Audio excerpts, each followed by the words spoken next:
நானே கர்த்தர் நானே வழியும் சத்தியமும் ஜீவனுமாய் இருக்கிறேன் என்று சொல்லி கர்த்தர் பேசினார். அதை நம்ம அடிப்படையை வைத்து அவரே வாசல் என்று சொல்லி கர்த்தர் நமக்கு வாக்குத்தத்தத்தை கொடுத்தார். அந்த வாக்குத்தத்தத்தில் நம்ம தியானித்தோம். அதில் ஒரு காரியத்தை மாத்திரம் பார்த்தோம். வைராக்கியமும் எதிர்பார்ப்பும் இணையும் பொழுது கர்த்தர் என்ன பண்ணுகிறாரா? வாசலை திறக்கிறார் என்று சொல்லி நம்ம தியானித்தோம். எத்தனை ஞாபகம் இருக்கு? ஆமென். சரி, வைராக்கியத்தை குறித்து பார்த்தோம். இந்த நாட்களில் கூட இன்னும் மிச்சம் என்ன பாக்கி இருக்கு சொல்லுங்களேன். இன்னும் என்ன பாக்கி? மத்தியான சாப்பாடு தான் ஃபஸ்ட்டு பாக்கி இருக்குது. எதிர்பார்ப்பு. ஹல்லேலூயா. எதிர்பார்ப்பு. ஆமென். சரி, வாசிங்க. அப்போஸ்தலர் 3ஆம் அதிகாரம் 4வது வசனத்தையும் 5வது வசனத்தையும் வாசிங்க. பேதுருவும் யோவானும் அவனை உற்று பார்த்து, எங்களை நோக்கி பார் என்றார்கள். அவன் அவர்களிடத்தில் ஏதாகிலும் கிடைக்கும் என்று எண்ணி அவர்களை நோக்கி பார்த்தான். ஹல்லேலூயா. ஆமா, இப்ப எல்லாரும் என்ன நோக்கி பாருங்க. Price the Lord. சரி, கர்த்தர் நம்மளை ஆசீர்வதிப்பார். அப்போ நம்ம தியானித்தோம். பேதுரும் யோவானும் கடந்து வராங்க. அந்த இடத்துல ஒரு முடவனை பார்க்கிறாங்க. அந்த பிச்சை கேட்கும் பொழுது இவர்கள் வைராக்கியம் பாராட்டி கர்த்தர் எங்களை இனி அல்லையே சொல்லக்கூடாது போல இருக்கு. நம்ம வைராக்கியம் பாராட்டுவோம் என்று சொல்லி அவங்க வைராக்கியத்தோட போய் நிற்கும்போது கர்த்தர் ஒரு அற்புதத்தின் வாசல் என்ன பண்ணுகிறாரு? பேதுருவுக்கும் யோவானுக்கும் கர்த்தர் திறந்து கொடுக்கிறாரு. ஹல்லேலூயா. ஆமென். ரெண்டாவதா அந்த முடவன், அந்த பிச்சைக்காரன் என்ன சொல்றான்? அந்த ஊழியக்காரங்க சொல்லும் பொழுது என்னை நோக்கி பார் என்று சொன்ன உடனே சும்மா போறவங்கிட்டே எதிர்பார்க்க தோணும். பிச்சைக்காரர்களுக்கு அப்படிதானே, ஏதாவது கொடுக்க மாட்டாங்களா? அப்ப என்னை பாருன்னு சொன்னா இன்னும் எதிர்பார்ப்பு கூடிடும். ஹல்லேலூயா. ஆமென். இப்போ நான் ஒரு ஊழியக்காரராக இருக்கேன்னா எனக்கு ஒரு எதிர்பார்ப்பு இருக்கு. இந்த வாரம் நம்ம பிள்ளைங்க எப்படிலாம் வருவாங்க, புதுசாக சந்திச்சவங்களாம் வருவாங்களா, இல்லை அநேகர் நம்ம போன இடத்துல இருக்கிற பிள்ளைங்களாம் வருவாங்களான்ற ஒரு எதிர்பார்ப்போடு நான் என்ன பண்ணுவேன் இருப்பேன். அப்போ அதே போல் அந்த முடவன் இப்படி இருக்கும் பொழுது அவங்க சொல்ல என்னை பாருன்னா அவன் ரொம்ப எதிர்பார்த்து என்ன பண்ணியிருப்பான்? கரங்களை உயர்த்தியிருப்பான். எதிர்பார்ப்பு எப்போ வரும்னு நினைக்கிறீங்க? எதுக்காக எதிர்பார்ப்பு வரும்னு சொல்லி நினைக்கிறீங்க சொல்லுங்களேன். சிம்பிளாக சொன்னா, கிடைக்காத பொருளுக்கு அதிகமாக நம்ம என்ன பண்ணுவோம்? அதாவது அரிதான காரியம், ரொம்ப கஷ்டப்பட்டு தான் அந்த காரியம் கிடைக்கும்னா அதுக்கு தான் என்ன வரும்? ரொம்ப எதிர்பார்ப்பு அதிகமாக வரும். இப்போ நமக்கு நம்ம வீட்டில் நம்ம நல்ல ஆகாரத்தை அம்மா ரெடி பண்ணிக்கிட்டே இருக்கிறாங்க. சாப்பாட்டுக்காக நம்ம ரொம்ப எதிர்பார்ப்போமா? நமக்கு தெரியும் கரெக்டாக டைமான என்ன கிடைச்சிரும், சாப்பாடு கிடைச்சிரும் அப்படின்னு சொல்லி நம்ம கிடைக்கிற பொருளுக்கு எதிர்பார்ப்பு ரொம்ப ரொம்ப குறைவாக இருக்கும். கிடைக்காத கஷ்டப்படுகிற பொருள்களுக்கு தான் நம்ம அதிகமாக என்ன பண்ணுவோம்? ரொம்ப ரொம்ப எதிர்பார்ப்பேன். வாரம் வாரம் நமக்கு 100 ஆத்மா அப்படி வந்துக்கிட்டே இருக்குதுன்னு வைங்களேன். அப்படி பார்த்துட்டே இருக்கும். அப்படியே சார அப்படி கிடுக்கிடுன்னு அப்படி வந்துட்டே இருக்குன்னா நமக்கு எதிர்பார்ப்பே கொஞ்சம். அது எப்படினாலும் இன்னைக்கு கனி சிஸ்டர் வரலன்னா என்ன, அவங்க வந்துடுவாங்க. அவங்க வரலன்னா என்ன, அந்த பிரதர் வரலன்னா என்ன, குமார் பிரதர் வரலன்னா என்ன, நாளைக்கு அவர் வந்துடுவாரு. நிறைய பேர் வரும்பொழுது என்ன ஆகுதுன்னா சரி அப்படின்னா நமக்கு வர்றதே 4-5 தான். ஐயோ இன்னைக்கு குமார் பிரதர் வரலையே, இன்னைக்கு அந்த சிஸ்டர் வரலையே, இன்னைக்கு புதுசாக வரேன்னு சொன்னாங்களே ஒருத்தங்க வர அப்படின்னு சொல்லி அப்போ தான் நமக்கு என்ன உண்டாகிறது? எத்தனை பேர் புரியுது? ஒரு எதிர்பார்ப்பு வர ஆரம்பிக்கிறது. இப்போ நல்ல ஒரு பிள்ளை படிக்கணும், நல்ல ஒரு மெடிக்கல் சீட்டு நம்ம வாங்கணும், ஃப்ரீயாக படித்து வாங்கணும்னு சொல்லி ஆசைப்படுது. அது கஷ்டமாக ஈஸியாக? கஷ்டப்பட்டு +2 நல்லா கண் முழிச்சு படிக்கணும். படித்து அதுலேயும் நல்ல மதிப்பெண் எடுத்துச்சுன்னா அதுக்கு அடுத்தது அவங்களுக்கு என்ட்ரன்ஸ் எக்ஸாம் வைக்கிறாங்க. அதுலேயும் நல்ல மதிப்பெண் எடுத்தா செலக்ட் பண்ணுறவங்க எப்படிலாம் செலக்ட் பண்ணுறான்? காஸ்ட் அடிப்படையில். இவன் எஸ்சியாக இருக்கிறான், நான் உனக்கு சீக்கிரம் முதலிடம், நீ பிசியாக இருக்கிறியா அப்படியே ஒதுங்கிறி. நல்ல மார்க் எடுத்தாலும் காஸ்ட் அடிப்படையில் என்ன ஆயிடுது? அப்போ இதெல்லாம் மனதில் வைத்து நல்லா படிக்கும் பொழுது ஒரு எதிர்பார்ப்பு இருக்கும், நமக்கு எப்படி இடம் கிடைக்கும், நமக்கு என்ன படிப்பு கிடைக்கும் அப்படின்னு சொல்லி. அப்போ அதே போல தான் இந்த முடவனை பார்த்து அவங்க சொல்கிறாங்க என்னை நோக்கி பாரணுன்னு. வரவெல்லாம் கொஞ்சமாக கொடுத்துருப்பான், அப்படி இப்படி கொடுத்துருப்பான். இவங்க சொன்னதும் இவனுக்கு எதிர்பார்ப்பு என்ன இருக்கும்?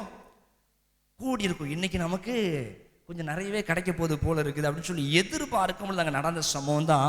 எரேமியாவில் ஒரு வார்த்தை எப்படியா சொல்லுகிறது?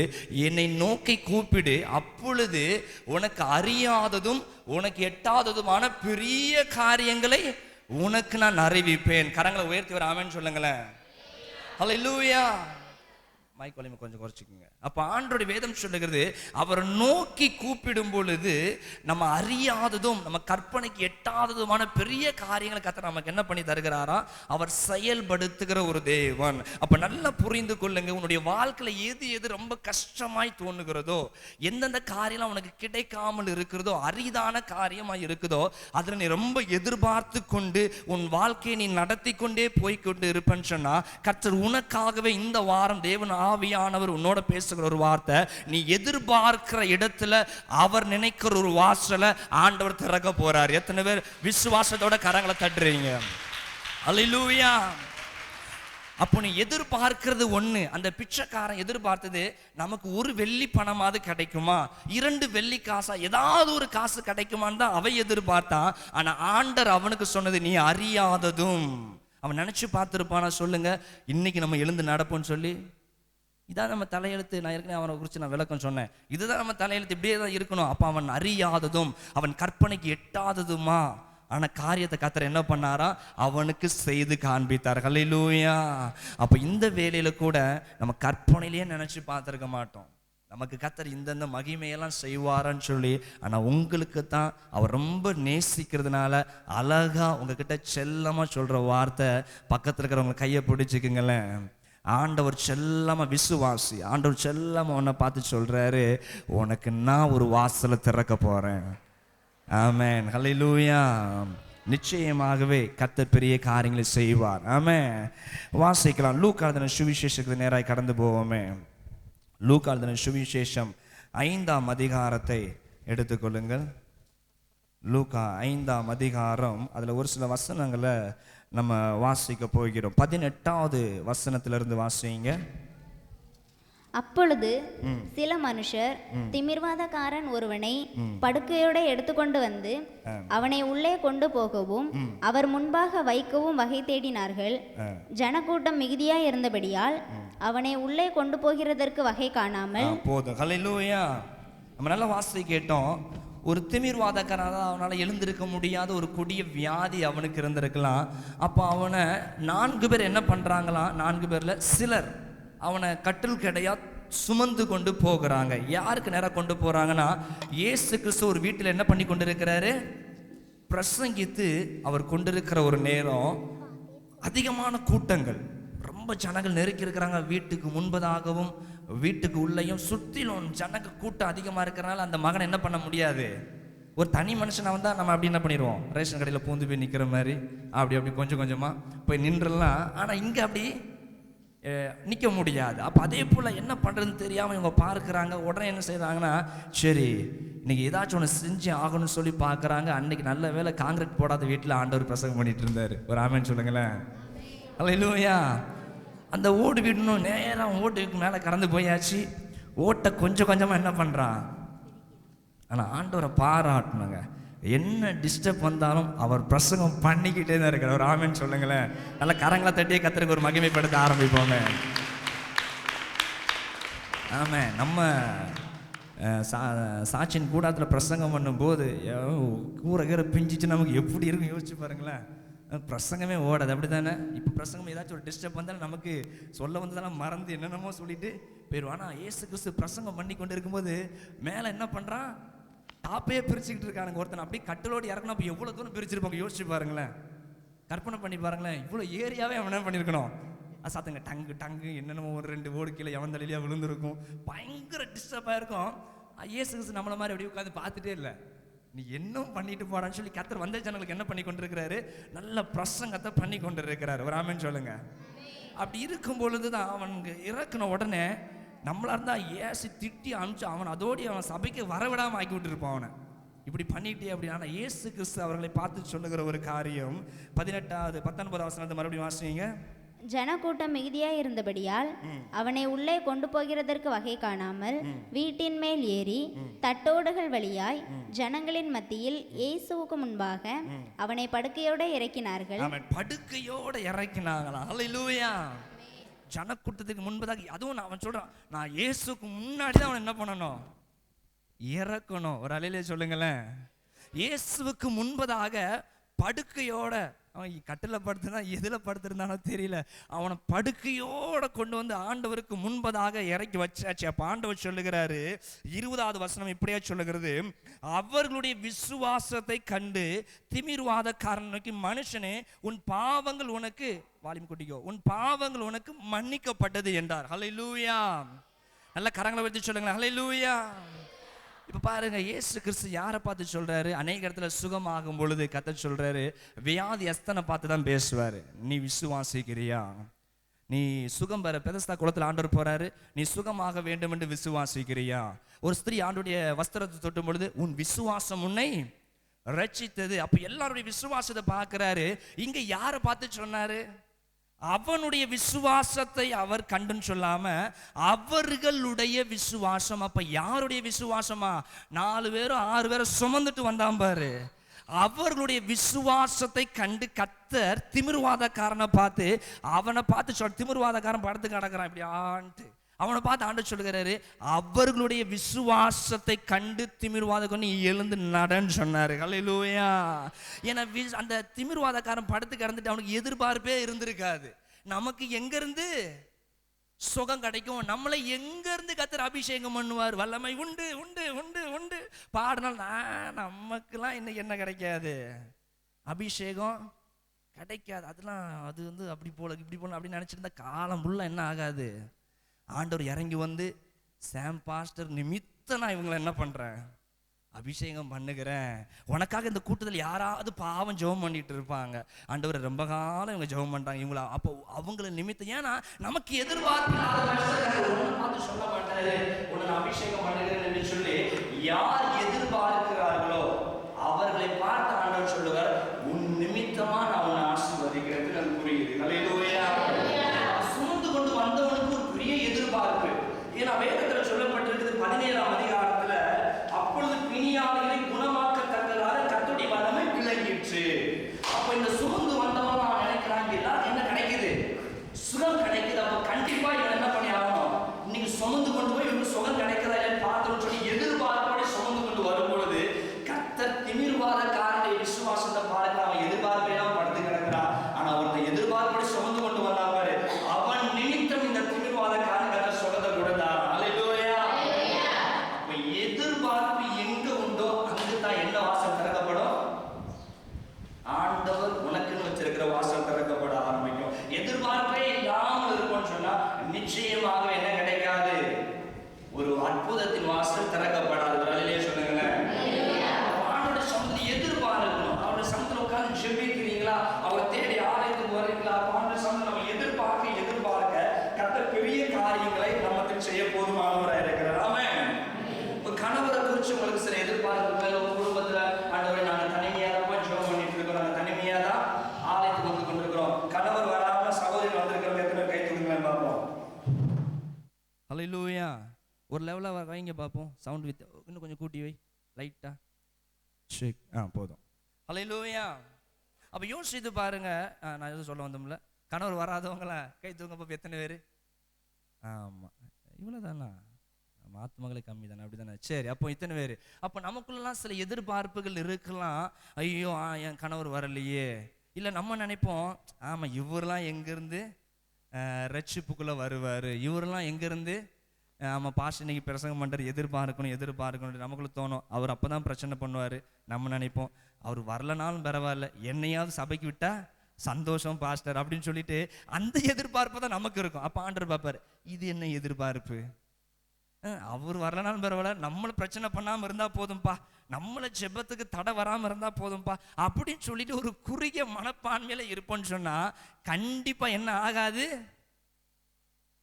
நமக்கு சபைக்கு வேகமாக கிளம்பிட்டு இருப்போம். பிசாசு யாரையாச்சும் உசுப்பேத்தி விடுவான். அவர் ஏதாச்சும் ஒரு பிரச்சனை மாதிரி, சும்மா இருங்கண்ணா நான் சபைக்கு அப்படின்னு சொல்லி 2 ஏறி ஏறும்போது அவர் நினைப்பார், இவன் சபைக்கு போகிறதுனால தானே இவன் இந்த இது பண்ணுறா, யாரை பண்ணணும், இது பண்ணணும், பாஸ்ட் வரட்டு, ஹவுஸ் விசிட்டிங் வரட்டு, அவரை வச்சுக்கிறேன். அப்போ அந்த மாதிரி நம்ம என்ன பண்ணிடக்கூடாது, இருக்கக்கூடாது. ஒரு அலையிலேயே தான் சொல்லுங்களேன். அல்லேலூயா. அப்போ தேவ சமூகத்தை எதிர்பார்க்கணும். என் கணவனை கர்த்தர் தொடுவார். இன்னைக்கு நான் கண்ணீரோட தேவ சமூகத்தில் ஜெபிக்கிறேன். நிச்சயம் உங்கள் கணவர் பிரச்சனையை பண்ணுறாரா, சில பாடுகள் உங்கள் கணவன் இல்லை, ஏதாவது குடும்பத்தில் பிரச்சனை வருதா, உங்களை ஒருவேளை சபைக்கு போக முடியாமல், ஒரு உதாரணத்துக்கு சொல்ல வருகிறேன், ஒரு நாள் சபைக்கு போகணும்னு சொல்லி ஆசைப்படுறீங்க, ஏதோ ஒரு பிரச்சனை பண்ணி இன்னைக்கு சபைக்கு போகக்கூடாது அப்படின்னு சொல்லி உங்களை தடுத்து நிறுத்துறாங்க. எத்தனை பேர் தேவ சமூகத்தில் அன்னைக்கு அழுது உட்காந்து ஜெபம் பண்றீங்க? ஒரு வாரம் சபைக்கு விடுபட்டு போறோமா, எத்தனை பேர் கண்ணீரோட ஜெபிக்கிறீங்க? அன்னைக்கு ஃபுல்லா வீட்டுல ஜெபம் இருக்காது, சண்டை தான் இருக்கும். நல்லா யோசித்து பாருங்க, உங்க குடும்பத்துல என்ன இந்த மனுஷன் சபைக்கு போடாம ஆக்கிட்டானே, என்ன ஆண்டருக்காக எலும்போடாம ஆக்கின்னு சொல்லி அவரு இவரு அந்தவர் இந்தவருன்னு சொல்லி அன்னைக்கு சண்டைகளை போட்டு எடுத்து ஒண்ணுமே இல்லாம கொஞ்சம் உணர்ந்த பிரசனத்தை கூட அந்த வாரம் ஃபுல்லா உணராம உட்காந்துட்டு இருப்போம். ஒண்ணுமே இருக்காது. தேவ சமூகத்தில் ஒண்ணுமே பண்ண முடியாம உட்காந்துட்டு இருப்போம். ஆனா தேவ சமூகத்தில் எத்தனை பேர் துக்கப்பட்டு ஆண்டவர் இவர் நிமித்தமா இல்ல இந்த சூழ்நிலைமைகள் நிமித்தமா தானே இன்னைக்கு நான் சபைக்கு வரல, என் பிள்ளை இன்னைக்கு இன்னும் சபைக்கு வராம இருக்கிறானே, என் கணவன் என் மனைவி என் உறவுகள் எல்லாம் இன்னும் சபைக்கு வராமல் இருக்காங்கன்னு சொல்லி நம்ம என்னைக்கு உட்கார்ந்து கண்ணீர் வடிச்சு ஜெபம் பண்ணி இருக்கிறோம். ஹல்லேலூயா. வேதத்தில் சொல்லப்பட்டு உனக்கு எப்பொழுது வாசல் திறக்கப்படும் என்று சொன்னால் ஊக்கமா ஜெபிக்கும் பொழுதுதான் கர்த்தர் வாசலை திறப்பாராம். நல்ல கரங்களை உயர்த்தி ஒரு ஆமென் சொல்லுங்களேன். ஹல்லேலூயா. வேதத்தை கடைசியாக ஒரு சம்பவத்தை பார்த்து நம்ம முடிக்க போறோம். அப்போஸ்தலர் எடுத்துக்கொள்ளுங்கள். அப்போஸ்தலர் 12ஆம் அதிகாரத்துல அழகாய் ஒரு வார்த்தை சொல்லப்பட்டு இருக்கிறது. 3ஆம் வசனத்தை வந்து வாசிங்க. அது யூதருக்கு பிரியமாய் இருக்கிறதென்று அவன் கண்டு பேதுருவையும் பிடிக்க தொடர்ந்தான். அப்பொழுது புளிப்பில்லாத அப்ப பண்டிகை நாட்களாய் இருந்தது. அவனை பிடித்து சிறைச்சாலையில வைத்து பஸ்கா பண்டிகைக்கு பின்பு ஜனங்களுக்கு முன்பாக அவனை வெளியே கொண்டு வரலாம் என்று எண்ணி அவனை காக்கும்படி வகுப்புக்கு 4 போர்ச்சேவராக ஏற்படுத்தி 4 வகுப்புகளின் வசமாக ஒப்புவித்தான். போதும். ஹல்லேலூயா. இங்க ஏற்கனவே யாக்கோபை கொலை செஞ்சாச்சு, அடுத்தது பேதுருவை பிடித்து வச்சு அடுத்தது இவனை தான் கொலை செய்யணும்னு சொல்லி காத்து கொண்டு இருக்கிற நேரத்தில் தான் பேதுருவை சிறைச்சாலையில் வச்சு அடைக்கிறாங்க. அவனை எப்படி பாதுகாக்கும்படி வைக்கிறாங்களாம், 4 பேரா வச்சு 4 வகுப்புகளாக வரிசையாக நிற்க வைக்கிறாங்க. கவனிக்கிறீங்களா? ஒத்த மனுஷனை பாதுகாக்க எத்தனை பேர்? சிறைச்சாலை இருக்குது, சிறைச்சாலையில் பூட்டு போட்டால் என்ன கம்பி உடச்சிக்கிட்ட வெளியே வர முடியும்? ஹல்லேலூயா. அப்படி இருந்த பொழுதிலும் 4 பேரை அவருக்கு முன்னும் பின்னு வைக்கிறாங்க. இன்னும் வேதத்தை வாசிச்சு பார்த்தா தெரியும், இடது பக்கத்துல ஒரு போர்ச்சேகவன் நிற்கிறான், வலது பக்கத்துலயும் போர்ச்சேகவன் நிற்கிறான். அதுக்கு நடு மத்தியில தான் யார் நின்று கொண்டு இருக்கிறா? பேதுரு பரிதாபமா நின்று கொண்டு இருக்கிறாரு. ஹல்லேலூயா. இப்படி நின்று கொண்டு இருக்கும் பொழுது நடக்க வேண்டிய சூழ்நிலை என்ன? அவர் நல்லா தூங்கி கொண்டு இருக்கிற அடுத்த நேரம் இதுல வாசிச்சு பார்த்தா தெரியும், அவருக்காக ஜனங்கள் என்ன பண்ணி கொண்டிருந்தாங்களா? 12வது வசனத்தை வாசிங்க. அவன் இப்படி நிச்சயித்து கொண்டு மார்க்கு என்னும் பெயர் கொண்ட யோவானுடைய தாயாகிய மரியாளின் வீட்டுக்கு வந்தான். அங்கே அநேகர் கூடி ஜெபம் பண்ணி கொண்டிருந்தார்கள். போதும், கரங்களை உயர்த்தி ஆண்டவரை மகிமைப்படுத்துங்களேன். ஹல்லேலூயா. இப்போ இந்த இடத்துல ஜனங்கள் கூடி என்ன பண்ணி கொண்டிருக்கிறாங்க? ஜெபித்து கொண்டிருக்கிறாங்களாம். பேதுருக்காக ஜெபித்து கொண்டு இருந்திருப்பாங்க. ஒருவேளை அவனை சிறைச்சாலை வச்சுட்டாங்களேன்னு சொல்லி அப்படி ஜெபிக்கும் பொழுது நடக்கிற சம்பவங்கள் என்ன? அந்த இடத்துல எல்லாரும் காவல் காத்து கொண்டிருக்கிற நேரத்தில் அந்த தனி அறைக்குள்ளாக மனிதர்கள் இருக்கிற நேரத்துக்குள்ள ஆவியானுடைய மகிமை தேவதூதன் இறங்கி வருகிறார். ஆரம்பிப்போமே. Praise the lord. Hallelujah. Hallelujah. இறங்கி வந்து ஆண்டவர் சொல்லுகிற வேதத்தை வாசிக்க நேரம் இல்லை, பேதுருடைய விலாவை தட்டுறாராம் தேவதூதன். பேதுருடைய விலாவை தட்டும் பொழுது அவருக்கு கட்டி வச்சிருக்கிற சங்கிலிகள் என்ன ஆரம்பிக்குது? கலன்று விழ ஆரம்பிக்குது. ஹல்லேலூயா.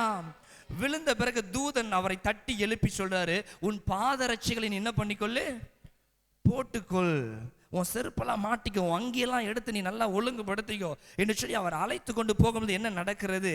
10வது வசனத்தை வாசிங்க. அவர்கள் முதலாம் காவலையும் இரண்டாம் காவலையும் கடந்து நகரத்திற்கு போகிற. இப்போ பாருங்க, போதும். இப்போ எல்லாம் காவல் காத்து கொண்டு இருக்கிறான், இத்தனை பேர் உள்ள காவல் காத்து கொண்டு இருக்கிறான். ஆண்டவர் அதுக்குள்ள இறங்கி வந்து அவனை தட்டி யாருடைய கண்களுக்கும் தெரியாம கர்த்தர் ஊருக்கு வெளியே கர்த்தர் கொண்டு போறாரா? ஹல்லேலூயா. கொண்டு போனதும் இல்லாமல் சொல்லப்பட்டிருக்கு, முதலாம் காவல் அந்த இடத்துல இருக்குது. சிறைச்சாலைக்கு வெளியே வச்சிருக்கலாம். ஒரு ஃபர்ஸ்ட் காவல் காக்கிற ஒரு இடம், 2வது காவல் காக்கிற ஒரு இடம். அப்போ முதலாம் காவலையும் அவங்க கடந்து போறாங்க, 2வது காவலையும் கடந்து போகிறாங்க. 3வது இதுல சொல்லப்பட்டிருக்கிறது, நகரத்திற்கு போகிற இருப்பு கதவண்டையிலே வந்தபோது அது தானாய் அவருக்கு திற உண்டதா. நல்ல கரங்களை தட்டி கர்த்தரை மகிமைப்படுத்த ஆரம்பிப்போமே. Praise the lord. ஹல்லேலூயா. அப்போ அவங்க காவலை கடந்து போகும்பொழுது ஒரு பெரிய இருப்பு கதவு, இரும்பினால் செய்யப்பட்ட சிறைச்சாலையில பெரிய வைக்கப்பட்ட கதவு. இவங்க போய் என்ன பண்ணல, தள்ளல. இரும்பு கதவு தள்ள கடினமா இருக்குமா இல்ல சுலபமா இருக்குமா? சிறைச்சாலை கதவுலாம் யோசிச்சு பாருங்க, கொஞ்சம் கஷ்டமா தான் இருக்கும். அப்போ அந்த கதவு கிட்ட போகும் பொழுது அது தானா என்ன பண்ணிச்சா, திறக்க ஆரம்பிது. அப்ப இன்றைக்கு கர்த்தர் உன்னோட சொல்லுகிற ஒரு காரியம், உனக்கு விரோதமா எத்தனை பேர் எழும்பி வந்து நின்னாலும், உன்னுடைய வளர்ச்சியை தடுத்து கெடுக்கிற எத்தனை பேர் உன் பக்கத்திலேயே ஒட்டிக்கிட்டு வருவான், நீ வளர்ந்துடக்கூடாது என்பதற்காக. உன் தோல் மேலே கையை போட்டுட்டு அப்படி போகும்போது அப்படி குழியை தட்டி தட்டி தட்டி தட்டி போட்டுக்கிட்டு நீ கீழே விழுன்னு சொல்லி உன் கூடையே உன் பந்தியில கையை போட்டுக்கிட்டு உன் சொந்தக்காரன் சொக்காரன் உனக்கு உதவி செய்யற மாதிரியே இருந்து உன்னை எப்பண்டா விழலாம் நம்ம சிரிக்கலாம் என்று சொல்லி உன் கூடையே சுத்திட்டு அலைவான். அவனுக்கு முன்பதாக கர்த்தர் உன்னை முதலாம் காவலையும் இரண்டாம் காவலையும் கடந்து அவர் நேரா உன்னை நடத்த போறாரு. ஹல்லேலூயா. மனுஷன் எத்தனை காவல் வேணா பண்ணி வைக்கலாம். உன் வீட்டில் ஆசீர்வாதம் வருதா எரிச்சலோடி பார்த்துட்டு இருக்கிற ஜனங்கள் உண்டு. உன் வளர்ச்சியை கெடுக்கிற ஜனம், நீ ஒரு நல்ல ஒரு ட்ரெஸ்ஸை போட்டுறக்கூடாது, நீ ஆண்டவருக்காக எழும்பி வந்துடக்கூடாது, உன்னை அப்படியே பார்க்கிற ஜனங்கள் உண்டு. ஆனா ஆண்டவர் எத்தனை பேர் எவ்வளவு பேர் எழும்பி வந்தாலும், இருப்பு கதவையே பிசாசு போட்டாலும் அது தானே உனக்கு இந்த மாத வாசலை திறக்க போகுது. எத்தனை பேர் விசுவாசிக்கிறீங்க? ஹல்லேலூயா, ஹல்லேலூயா. நீ கலங்க வேண்டாம். ஐயோ இவ்வளோ பெரிய தடை வந்து நிக்குதே, இந்த பிரச்சனையிலலாம் என் கணவர் வந்துடுவார் பாஸ்டர், இந்த பிரச்சனையில என் பிள்ளைங்க ரட்சிக்கப்பட்டுருவாங்க, அது இல்லைன்னா இது இல்லைன்னா அவங்க ரட்சிப்புகளை வந்துருவாங்க பார்த்துங்கன்னு சொல்லி பல காரணங்களை சொல்லலாம். அதெல்லாம் ஆண்டவர் ஏற்றுக்கொள்ளவே மாட்டாரு. அங்கே எவ்வளோ பிரச்சனை இருந்தாலும் ஒரு கூட்டம் ஊக்கமா ஜெபம் பண்ணிச்சு, கர்த்தர் கதவை திறந்தாரு. ஹல்லேலூயா. நீ எந்த காரணத்தையும் நீ தேவ சமூகத்தில் சொல்லவே முடியாது. நீ எந்த ஒரு காரணத்தையும் இது இருக்கிறனால தான் இவர் அடிமைப்பட்டு இருக்கிறாரு, அது இருக்கிறனால தான் இவங்களால எந்திரிக்க முடியல, இதுல ஆண்டவருக்குலாம் தூசு சொல்லுங்க. அது குடி பழக்கமா இருந்தாலும் சரி, அது நண்பர்களா இருந்தாலும் சரி, அவன் மதியினம், அதெல்லாம் ஆண்டவருக்குலாம் தூசு. ஹல்லேலூயா. அதெல்லாம் என்ன செய்ய முடியும்? ஆண்டவர் திட்டத்தை போட்டார்னா அது என்ன அவ்வளவு பெரிய ஆண்டவர் திட்டத்தையே மாத்திருமா? சொல்லுங்களேன். ஹல்லேலூயா. ஆண்டவர் உன்னை குறிச்சுன்னு ஒரு திட்டத்தை போட்டிருக்காருயா, அந்த திட்டத்துக்கு என்னென்னமோ மனுஷனோ பிசாசோ கொண்டு வந்து நிறுத்துறான், அது மாத்திர முடியுமா? ஒன்னும் மாற்ற முடியாது. அதெல்லாம் ஆண்டவருக்குலாம் அது தூசு போல. ஆனா கர்த்தர் எதை எதிர்பார்க்கிறாரு? ஊக்கமா ஜெபிக்கிறியா? நீ ஊக்கத்தோட ஜெபிக்கிறியா? கர்த்தர் இந்த மாதம் உனக்கு வாக்கு கொடுத்துருக்கிறாரு, வாசலை திறப்பேன்னு சொல்லிட்டு வாசல் திறந்த பிறகு நம்ம உள்ள போலான்னு சொல்லி உட்காந்துட்டு இருக்க கூடாது. ஆமென்.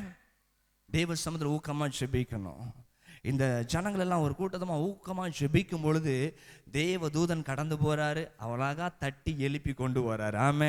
உன் வாழ்க்கையில் என்ன அடைப்பட்டு இருக்கிற வாசல் இருந்தாலும் சரி, அது திறக்கிறதுக்கு ஒரே ஒரு திறவுகோல், ஒரு ஊக்கமான ஜெபம்.